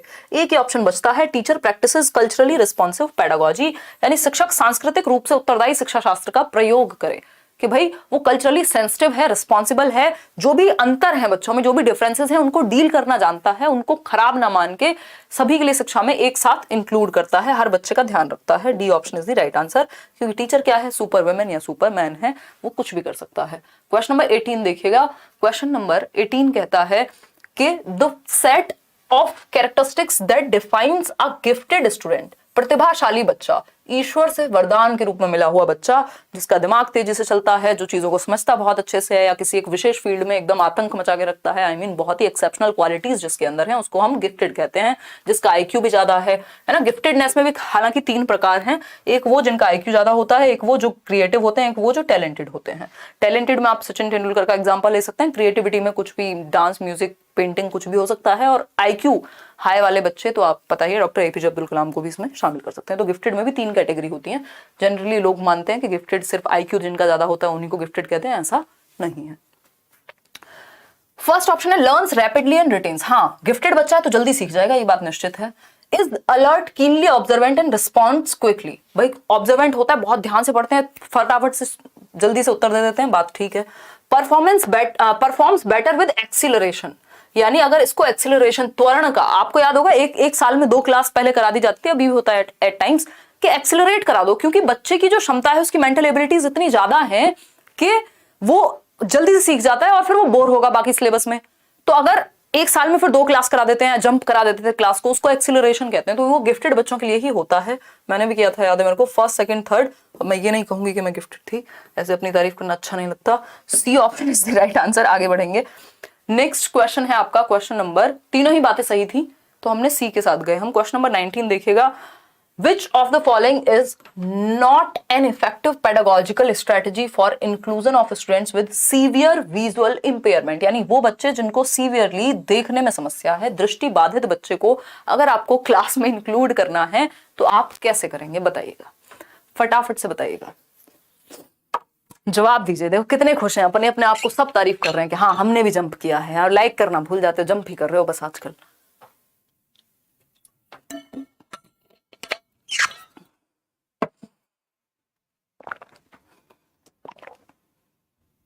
कोई कह रहा है वो तो आप हो, मेरे तो आंसू ही आ गए, रो लेती हूँ भले, जितनी तारीफ। देखिएगा, अगर हम बात करते हैं किसकी, कि इनमें से कौन सा जो है वो बच्चा जो दृष्टिबाधित है उसके साथ डील करने का गलत तरीका है ना, सही नहीं है, ध्यान से पढ़िएगा, सही नहीं है, प्रभावशाली ढंग नहीं है। स्पीकिंग क्लियरली एंड एक्सप्लिसिटली, ये बात सही है। अगर जिस बच्चे को देखने में समस्या है तो आप उसको क्लियरली, उच्चारण आपका स्पष्ट होना चाहिए, आप क्लास में क्लियरली बोलें ताकि समझ आ जाए। तो ये तो सही तरीका है, हमें गलत तरीका चाहिए। 3 डायमेंशनल मैप्स एंड चार्ट्स, ताकि बच्चा 3 डायमेंशनल कोई चीज होगी तो उसको टच और फील कर पाएगा। अब मान लीजिए मैं ये बॉटल बच्चे को दूं टच करने के लिए और उसको पिक्चर दूं, तो पिक्चर में तो उसको वैसे ही देखने में समस्या है, लेकिन बॉटल को वो टच कर लेगा। तो 3 डायमेंशनल चीजें बेटर हैं। अगर हम ये कॉन्क्रीट चीजें बेटर हैं। Felt books and felt boards, ऐसे बोर्ड्स जिनको टच करके फील किया जा सके, टेक्टाइल मटेरियल ठीक है। Use of computers to give visual presentation, भैया जिस बच्चे को देखने में समस्या है आप उसको कंप्यूटर पे प्रेजेंटेशन दिखा रहे हैं, सुंदर सी पिक्चर दिखा रहे हैं। जिसको देखने में समस्या है उसको दिखाएंगे थोड़ी, यार देखने में तो पहले समस्या है, उसको टच या फील है, उसके बाकी के 4 सेंसेस यूज करते हैं आप, ठीक। तो D option is the right answer. आगे बढ़ेंगे, क्वेश्चन नंबर 20 देखिएगा एक बार। 20वां सवाल आपका फेवरेट तरीका, इस बार ये टाइप चेंज हुआ था थोड़ा सा, ये पहले कभी सीटेट में नहीं आया था कि एक स्टेटमेंट दिया है और फिर रीजन, ऐसे इस बार खूब भरपूर क्वेश्चन इन्होंने दिए हैं। अब भरपूर का मतलब हद से हद 2-3 क्वेश्चन, अगर 30 क्वेश्चन में से माने हम। जवाब दीजिएगा, जवाब। अभिकथन शिक्षकों को सभी बच्चों के अर्थपूर्ण सीखने के लिए अधिगम के विविध मौके मुहैया कराने चाहिए, यानी teacher should provide diverse learning opportunities, यानी डिफरेंट तरीके सीखने के, टू फैसिलिटेट मीनिंगफुल लर्निंग, यानी बच्चों के जीवन से जुड़ जाएगी अगर कोई बात तो वो मीनिंगफुल होगी। आपको हर वो बात याद है जो आपसे जुड़ी हुई है ना, लेकिन मीनिंगफुल मतलब कब होगी कोई भी चीज, जो आप रियल लाइफ से कनेक्ट कर दें, ठीक। तो इसलिए डिफरेंट तरीके से पढ़ाओ ताकि बच्चे के जीवन से कनेक्ट हो जाए, मीनिंगफुल हो, उसके लिए कोई मतलब हो उस चीज का, ठीक। अगर इसके रीजन की बात करें तो इसका रीजन ये है कि all children have the potential to learn, क्योंकि हर एक बच्चे में सीखने की क्षमता है। याद रखिएगा, चाइल्ड सेंटर्ड पेडागोजी 3 चीजों को मानती है, ये मैंने बहुत बार डिस्कस किया और आपके बहुत सारे क्वेश्चंस इस बात से सॉल्व हो जाएंगे। चाइल्ड सेंटर्ड मतलब जहां बच्चे को प्रेफरेंस दी जाती है, जहां बच्चे को सेंटर में रखा जाता है, ये जॉन डुई प्रोग्रेसिव एजुकेशन वाली ही बात है। चाइल्ड सेंटर्ड एजुकेशन क्या कहती है? चाइल्ड सेंटर्ड एजुकेशन 3 बातें कहती है कि बच्चा क्या है, हर एक बच्चे में सीखने की क्षमता है, यानी पोटेंशियल है सीखने का हर एक बच्चे में, है ना। उसके पोटेंशियल के अनुसार आप उसको सिखाइए। पोटेंशियल टू लर्न यानी बच्चे में क्षमता है सीखने की। बच्चे क्या है, क्यूरियस होते हैं बचपन से ही, इनेट एबिलिटी होती है सीखने की, आंतरिक क्षमता के साथ जन्म लेते हैं। दूसरा, क्यूरियस होते हैं बाय बर्थ, यानी जिज्ञासु होते हैं। हम ही लोग हैं जो जिज्ञासा मारते हैं बच्चे की। तीसरी एक चीज है जो कि क्रिएटिविटी है, यानी कुछ नया करने की क्षमता के साथ पैदा होते हैं। तो ये तीन चीजें अगर आप दिमाग में रखेंगे तो आप बच्चे को गलत नहीं ठहराएंगे, क्योंकि बच्चे में गलती हम नहीं ठहराते, हम सिस्टम में प्रॉब्लम निकालते हैं जब हम पेडागोजी की बात करते हैं। तो पोटेंशियल टू लर्न यानी हर एक बच्चे में आंतरिक क्षमता है, इनेट एबिलिटी है सीखने की, क्यूरियोसिटी यानी जिज्ञासु होता है हर बच्चा, और कुछ नया करने की क्षमता के साथ जन्म लेता है। ठीक है, ये तीनों बातें याद रखेंगे। तो इसके अनुसार ये दोनों ही बातें सही हैं कि भैया आपको डिफरेंट डिफरेंट अपॉर्चुनिटी देनी है। अगर आप डिफरेंट डिफरेंट तरीके से, आप भाई एक ही तरीका थोड़ी किसी चीज को पढ़ाने का, डिफरेंट तरीके से पढ़ाओ, एक तरीके से समझ नहीं आया दूसरे से आ जाएगा। ठीक, तो दोनों ही बातें सही है, इसलिए ए भी सही है, असर्शन भी सही है, इसका रीजन भी सही है, और रीजन जो है करेक्ट एक्सप्लेनेशन है असर्शन की। आगे बढ़ेंगे, 10 क्वेश्चन और हैं, ज्यादा सवाल हमारे पास अभी नहीं है, ये सेट आपका कंप्लीट हो जाएगा। क्वेश्चन नंबर 21, अगर आप एंजॉय कर रहे हैं सीखने को तो कितने सही हुए आउट ऑफ 30 वो आप कमेंट में बता करके जाएंगे। पहले 30 क्वेश्चन अटेम्प्ट तो कर लो। A student with external locus of control, बहुत अच्छा क्वेश्चन है, एक्सटर्नल लोकस ऑफ कंट्रोल। ये बात हम पिछले कम से कम भी 4 सालों से डिस्कस करते आ रहे हैं, लोकस ऑफ कंट्रोल। जब एक्सट्रिंसिक और इंट्रिंसिक मोटिवेशन कभी भी मैंने डिस्कस किया होगा, हमेशा बात की होगी लोकस ऑफ कंट्रोल की, याद कीजिए, है ना। जब लोकस ऑफ कंट्रोल नहीं पता होता था तब से हम लोकस ऑफ कंट्रोल डिस्कस कर रहे हैं, यानी नियंत्रण के बाहर अधिकारिता। देखो, एक होता है लोकस का मतलब है सेंटर ऑफ कंट्रोल, यानी आप मोटिवेटेड आंतरिक रूप से हैं या बाहर से हैं। तो अगर एक्सटर्नल लोकस है तो बाहर से मोटिवेटेड है आप, अगर इंटरनल लोकस ऑफ कंट्रोल है तो क्या है आप, इंट्रिंसिक मोटिवेशन, आंतरिक अभिप्रेरणा आपके अंदर है। ठीक है, जिसके ऊपर आप गुस्सा करेंगे उसे भी लाइक करना होगा, वीडियो बिल्कुल करना होगा, है ना। देखिए, तो external locus of control would be attribute his or her failure in the examination to, यानी एक विद्यार्थी है जो नियंत्रण के बाह्य अधिकारिता में विश्वास रखती है, परीक्षाओं में अपनी असफलता का कारण किसे बताएगी। भैया जो ये सोच रहा है, जो व्यक्ति ये मान करके बैठा है कि रीजन बाहर है, किसी भी चीज के होने का रीजन बाहर है, वो बाहर ही दूसरों पे ही इल्जाम लगाएगा, है ना। तो एक्सटर्नल लोकस ऑफ कंट्रोल वाला रीजन बाहर ढूंढेगा। तो अगर हम एक्सटर्नल की बात करें, लैक ऑफ एबिलिटी, ये तो सेल्फ खुद में ही है रीजन। ये तो इंटरनल मोटिवेशन वाला सोचेगा कि मेरी मेहनत में कमी रह गई होगी। लैक ऑफ प्रेपरेशन, ये भी सेल्फ पे ही है, ये भी इंटरनल मोटिवेशन वाला ही सोचेगा, जिसका लोकस ऑफ कंट्रोल इंटरनल है चीजों को लेकर के। फॉल्टी एटीट्यूड, कि मेरे ही एटीट्यूड में कमी रही होगी, नजरिए में मेरी मेहनत ठीक नहीं थी, ये भी सेल्फ है। लेकिन बाहर क्या है, बैड लक, ये क्या है, आउटसाइड, खुद में नहीं है, ये एक्सटर्नल रीजन है ना। ये क्या एक्सटर्नल है। कुछ लोग होते हैं ना, उनके साथ दुनिया में कुछ भी हो जाए, दुनिया की गलती है, उनकी कभी कोई गलती नहीं होती जीवन में, है ना। तो अगर हम बात करें बुरी किस्मत, तो ये कहेगा बैड लक, अरे यार वो तो किस्मत से चल रहा है, वो तो किस्मत से ये हो रहा है। इस तरह की बातें आपने बहुत सुनी होंगी। इसका मतलब ऐसे लोग ये मानते हैं कि जो कंट्रोल है, लोकस ऑफ कंट्रोल है, वो बाहर है, अंदर कुछ नहीं है, मतलब आपकी मेहनत, आपकी एबिलिटी, आपके एफर्ट मैटर ही नहीं करते। ये वैसे वाले लोग हैं। तो बुरी किस्मत, बैड लक को ये एक्सटर्नल रीजन ढूंढेंगे किसी भी चीज के होने का, अपने फेलियर के लिए बाहर ढूंढेंगे रीजन। क्वेश्चन नंबर 22 देखिए एक बार, ये कहता है which of the following should be kept in mind while creating an effective environment, यानी कि अच्छा एनवायरमेंट, जब आप पढ़ने के लिए प्रोग्रेसिव क्लासरूम जहां पे लर्निंग बाय डूइंग होगी, एक अच्छे एनवायरमेंट के बारे में कौन सी बात सही है, बताइएगा। पहला ऑप्शन है methods of arranging the material to encourage exploration, यानी अन्वेषण को प्रोत्साहित करने के लिए सामग्री को व्यवस्थित करना, यानी आप चाह रहे हैं कि बच्चा एक्सप्लोर करे, बिल्कुल अच्छी बात है, हम बच्चों को वैज्ञानिक बनाना चाह रहे हैं, क्यूरियोसिटी बढ़ेगी उसकी, वो अलग अलग चीजें, डिफरेंट चीजें ट्राई करेगा। तो ways of supporting students in risk taking, यानी वो थोड़ा सा जोखिम लेना भी सीखें, ऐसा नहीं सिर्फ सेफ खेलते रहें, है ना, कुछ डिफरेंट कर पाए।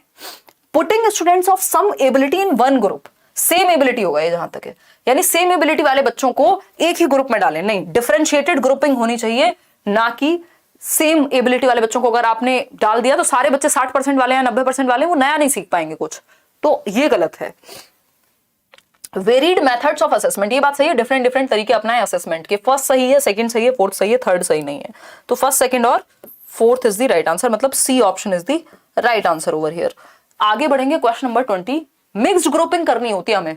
मिक्स्ड ग्रुपिंग मतलब डिफरेंट एबिलिटी वाले बच्चों को हम एक साथ रखेंगे, सेम एबिलिटी वाले बच्चों को नहीं। क्वेश्चन नंबर 23 देखिए, which of the following is a cooperative learning strategy, यानी कि सहगामी अधिगम युक्ति है। सहगामी अधिगम युक्ति है यानी कोऑपरेट करके सीख रहे हैं बच्चे, एक दूसरे के हेल्प से सीख रहे हैं। तो कौन से एक तरीका है जो एक दूसरे के सहयोग को बढ़ावा देता है? पहला ऑप्शन है शेपिंग। शेपिंग एक डिफरेंट तरीका है जो बिहेवियरिज्म में यूज होता है। स्किनर इसकी बात करते हैं, आदत डलवाने जैसा ही है ये, लालच दे करके। ये कोऑपरेटिव नहीं है, ये तो कंडीशनिंग है। सीरिएशन तो सिंपल है, छोटे से बड़े की सीरीज में लगाना, बड़े से छोटे की सीरीज में लगाना, ascending descending order. Social isolation में तो भैया कहां से कोऑपरेशन होगा? अगर आप सामाजिक रूप से अलग थलग अकेले ही रहेंगे, किसी को दिखाएंगे नहीं अपने नोट्स, कुछ बात नहीं करेंगे, किसी से कोई डिस्कशन नहीं करेंगे, तो इसमें तो कोऑपरेशन की संभावना ही खत्म हो गई। कोऑपरेशन कब होगा? जब दो या दो से अधिक लोग मिलकर के साथ आएंगे।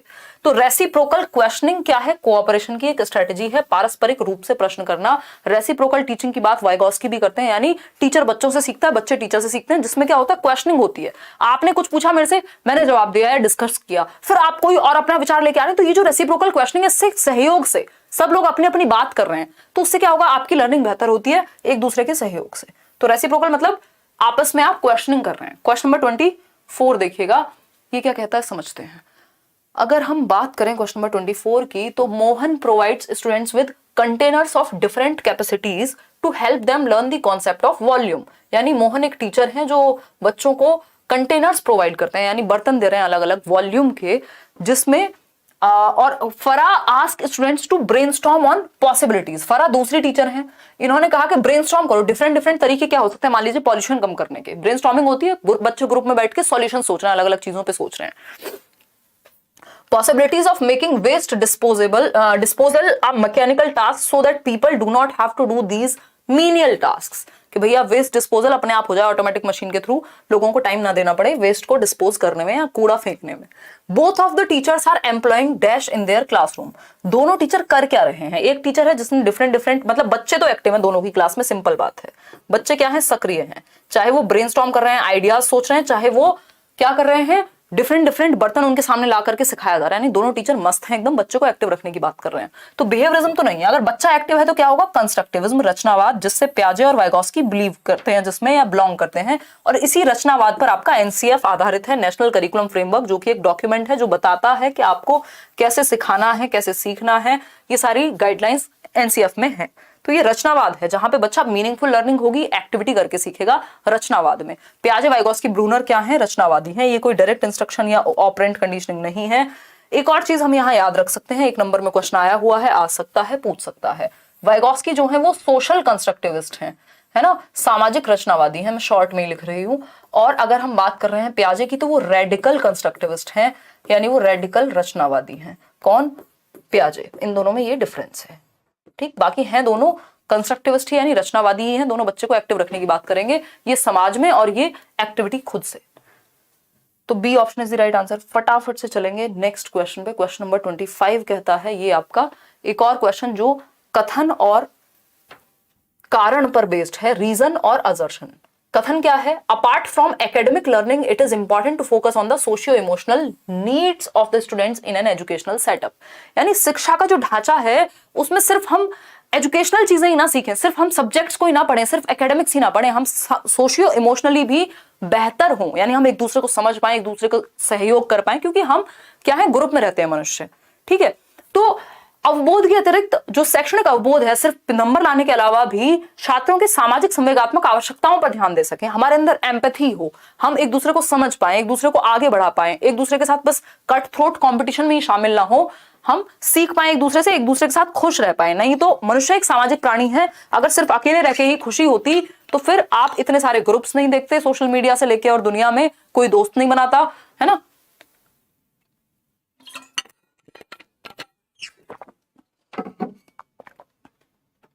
देखिएगा, तो बात तो सही कह रहे हैं ये कि भैया सिर्फ पढ़ाई लिखाई नहीं, सोशियो इमोशनल भी बच्चे की नीड्स को आपको समझना है। सही बात है, ट्रू है ये बात, इसको गलत नहीं कह सकते। इसका रीजन क्या दिया है? Emotions play a significant role in cognition.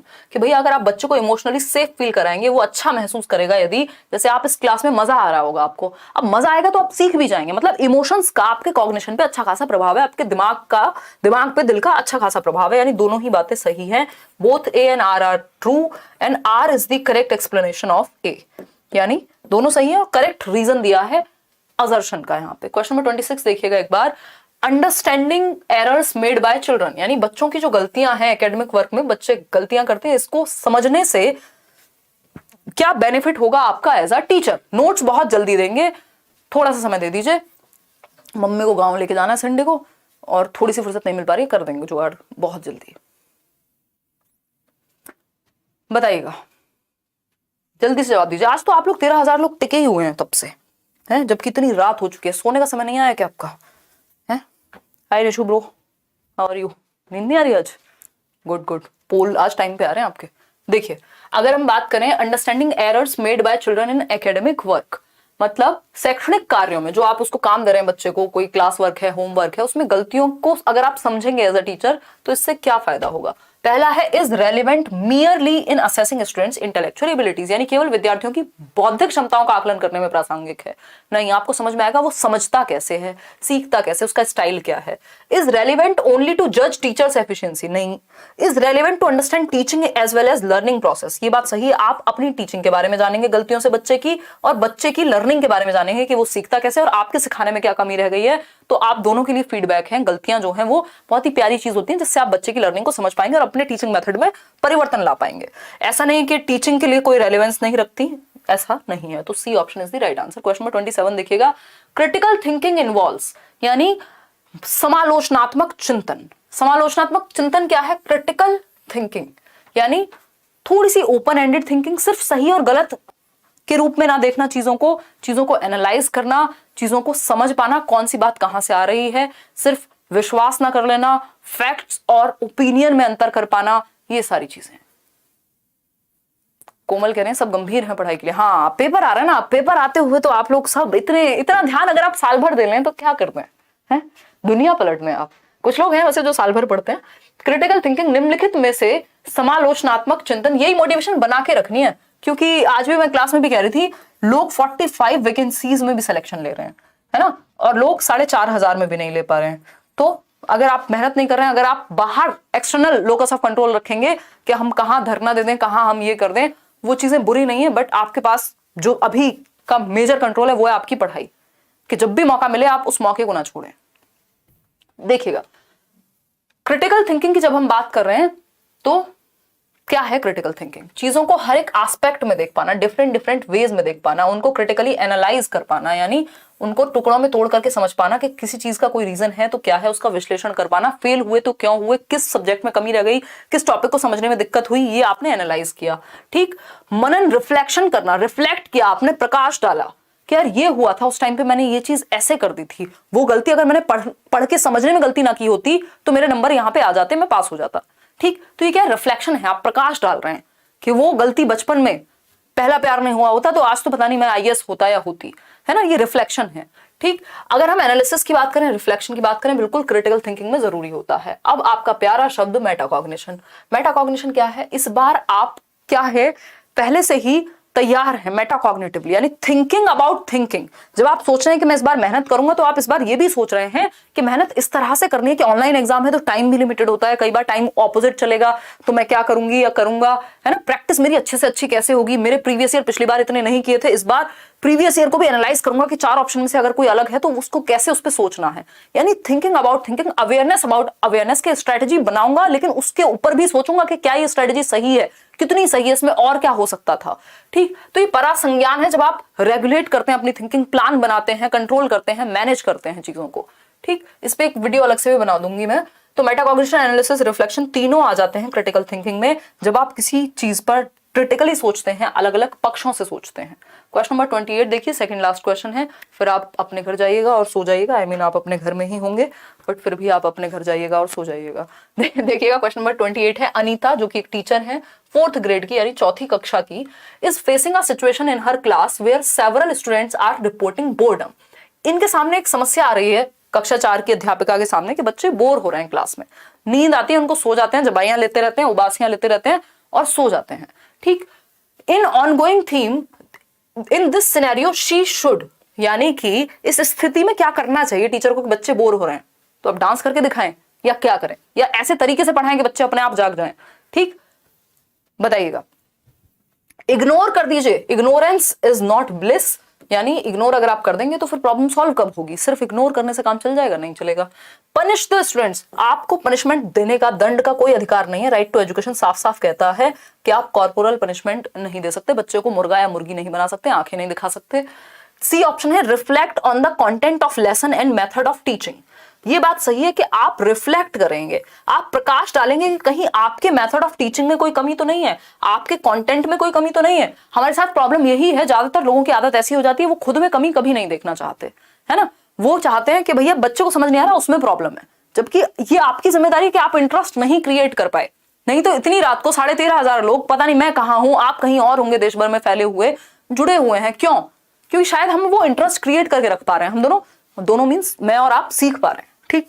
तो assume that these students are not capable of learning. भैया हर बच्चा कैपेबल है लर्निंग के लिए। अभी चाइल्ड सेंटर्ड एजुकेशन में हमने यही समझा था। आप बच्चे को ये नहीं मानते कि वो सीखने के लायक नहीं है। हर बच्चे का अपना पोटेंशियल है, वो उस पोटेंशियल के अनुसार सीखने के लायक है। हर बच्चा एक दूसरे के बराबर सीखने के लायक है, वो नहीं। हर बच्चे में अपना पोटेंशियल है, उसको आगे बढ़ा करके लाना है, ठीक है ना। और पोल वाली दीदी भी अपने घर जाएं और सो जाएं, ये बात आपने सही है। पोल वाली दीदी को घर जाना होता है, इनकी मम्मी 3 बार फोन कर देती हैं, नमस्ते आंटी, पाठ के विषय वस्तु और पढ़ाने के तरीके पर पुनः चिंतन करें। भैया फिर से सोचें कि कहां कमी रह गई, कैसे बेहतर तरीके से आप सिखा सकते हैं, ठीक। आगे बढ़ते हैं क्वेश्चन नंबर 29 पर। अगर हम बात करें what should a teacher tell her students to encourage them to intrinsically motivate for task. यानी आप चाहते हैं एज अ टीचर के बच्चे क्या है, इंट्रिंसिकली मोटिवेट हो, आंतरिक रूप से अभिप्रेरित हो, बढ़िया तरीके से सीखें, मस्त तरीके से सीखें। बताइएगा फटाफट से बताइएगा। दीदी मैसेज कर रही हैं, बाद में पढ़ेंगे। देखिएगा, अगर हम बात करें किसी अध्यापक को अपने विद्यार्थियों को किसी कार्य के लिए आंतरिक रूप से प्रेरित करना है, यानी आप इंटरनली मोटिवेट हो, इसके लिए आप क्या करेंगे as a teacher? The students who finishes first will get 5 stars. इसका रीजन हो गया बाहर के बच्चा काम इसलिए करेगा क्योंकि 5 स्टार मिलेंगे।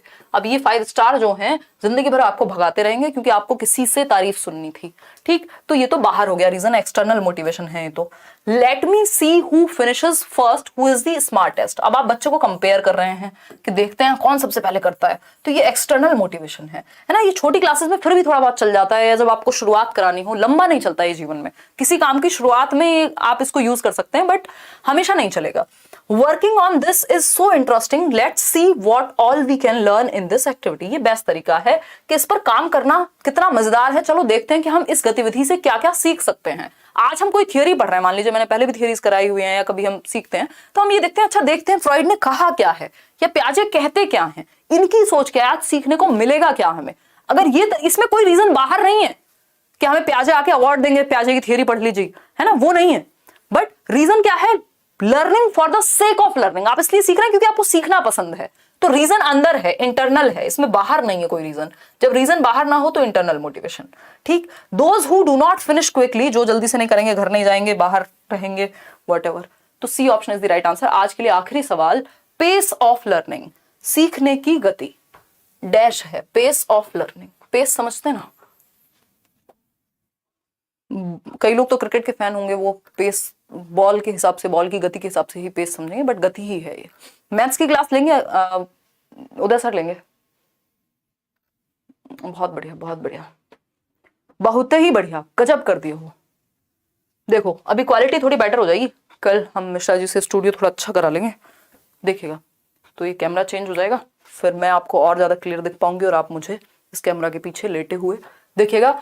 Pace of learning dependent solely on personal factors, यानी आपकी सीखने की जो गति है। हमने कल बात की थी लर्निंग में 2 फैक्टर होते हैं, एक पर्सनल, एक प्रोफेशनल नहीं एनवायरमेंटल, ठीक है, पर्सनल नहीं एनवायरमेंटल, ठीक। तो लर्निंग को अफेक्ट करने वाले 2 फैक्टर्स हैं मेजरली, जो जिससे लर्निंग प्रभावित होती है।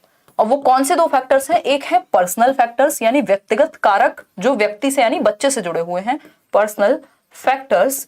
और अगर हम बात करें दूसरे हैं एनवायरमेंटल फैक्टर्स, यानी जो आपके एनवायरमेंट यानी कि आपके वातावरण, पर्यावरण से जुड़े हुए हैं, एनवायरमेंटल फैक्टर्स, ठीक। 2 तरह के फैक्टर्स हैं जो हमारे अधिगम को प्रभावित करते हैं, चाहे पॉजिटिवली करें चाहे नेगेटिवली करें, ठीक। तो पर्सनल फैक्टर्स में बच्चे की एज, उसका इंटरेस्ट, उसका एप्टीट्यूड, उसका एटीट्यूड। एप्टीट्यूड और एटीट्यूड क्या होते हैं, कल ही डिस्कस किए थे। एप्टीट्यूड होता है आपका किसी एक फील्ड में कुछ अच्छा कर पाने की क्षमता। एटीट्यूड होती है जो आपका नजरिया है, जैसा आपके बिलीव्स हैं, जैसा आपकी वैल्यूज हैं, वो एटीट्यूड है।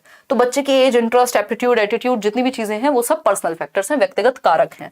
एनवायरमेंट में क्या आ जाएगा? उसका स्कूल, एजुकेशन, ट्रेनिंग, न्यूट्रिशन, ये सारे जो पेडागोजिकल मेथड्स हैं, ये सब कहाँ आएंगे?